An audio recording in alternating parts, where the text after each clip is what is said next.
ఏపీకి వాతావరణ శాఖ తీవ్ర హెచ్చరికలు జారీ చేసింది. రానున్న 3 రోజులు పూర్తి స్థాయిలో అప్రమత్తంగా ఉండాలని హెచ్చరించింది.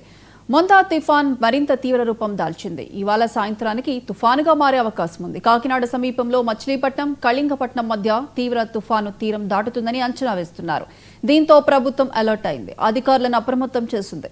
ప్రయాణాలు వాయిదా వేసుకోవాలని ప్రజలకు అధికారులు సూచిస్తున్నారు. పాఠశాలలకు 3 రోజులు సెలవులు ప్రకటించారు.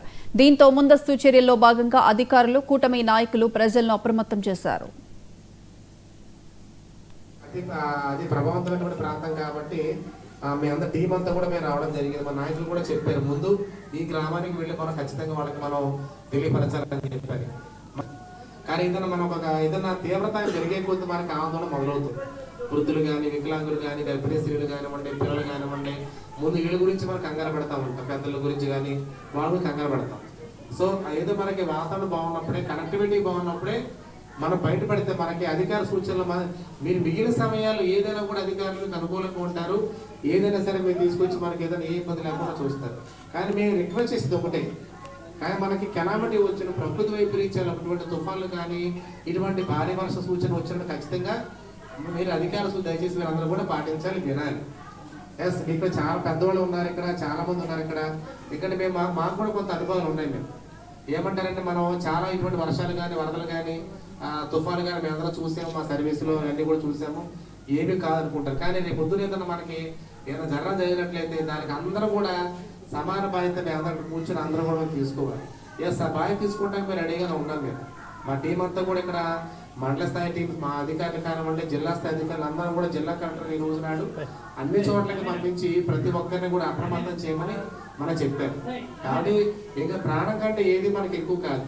ప్రాణం కంటే మనకి ఏది కూడా ఎక్కువ కాదు. కాబట్టి దయచేసి అందరూ కూడాను అధికారులు ఇక్కడ ఏవైతే వేది లెవెల్ టీమ్స్ ఏవైతే ఉన్నాయో అవన్నీ తుఫాన్ ఎఫెక్టెడ్ ప్రాంతాలు ఏవైతే ఉన్నాయో వాటిలో మనం రియలైజ్ చేసి వాళ్ళకు వాళ్ళు స్వతహాగా ప్రాణ రక్షణ కల్పించుకునేలాగా ప్రయత్నాలు జరిగేలాగే మనం మాట్లాడుకోవాలి. ఈరోజు అది ప్రజెంట్ ఎజెండా. మనకి ఈరోజు తుఫాన్ అనేది మన ప్రాంతంలోని మన ఫండింగ్ మండలానికి ఎఫెక్ట్ అవుతుంది. కాబట్టి ఎఫెక్ట్ అయిన ప్రాంతంలో ఉన్న ప్రజలందరూ, పబ్లిక్ అందరూ అవేర్నెస్ అయ్యి ఆ అవేర్నెస్ మనకు మనం రక్షించుకునే స్థాయిలో ఉండగలిగే పరిస్థితులు అనేది ఈ 4 రోజులు సృష్టించగలిగే మైండ్తో ఉండాలండి. ఫస్ట్ ఇవన్నీ మనం బ్రతికుంటే కదా వచ్చేదాన్ని, తర్వాత ఏదైనా చేసుకునేది. ముందు మనం ఈ 4 రోజుల్లో మనకి ఈ పానిక్ అవర్ ఏదైతే తుఫాన్ ఎఫెక్ట్ అయ్యి ఈ పానిక్ అవర్ 4 అవర్స్ ఏదైతే ఉంటుందో ఆ పానిక్ అవర్ను ఫేస్ చేయగలిగే పరిస్థితులు మనం ముందుగానే సృష్టించుకోవడానికి మీ అందరినీ గైడ్ చేయడానికి ఇక్కడికి ఎంతమంది ఆఫీసర్లు రావడం జరిగిందండి.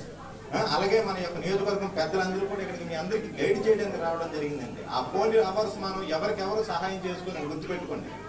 నేను ఉద్యోగస్తునైనా, మన పొలిటీషియన్స్ అయినా, లేకపోతే సార్ జిల్లా ఆఫీసర్స్ అయినా, ఆ పానిక్ అవర్స్ లో మనకు మనం స్వతహాగా రక్షించుకునే స్థాయిలో మనం షెల్టర్ తీసుకుని ఉండగలిగే పరిస్థితి అనేది మనం సృష్టించుకోగలగాలి. దానికి మిమ్మల్ని అందరినీ గైడ్ చేయడానికి ఈ రోజు మీ ముందుకు రావడం జరిగిందండి.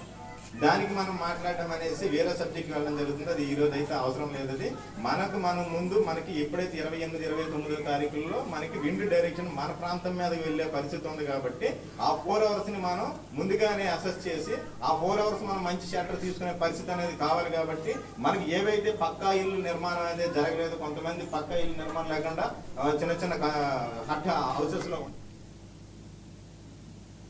నెల్లూరు జిల్లా ఆత్మకూరులో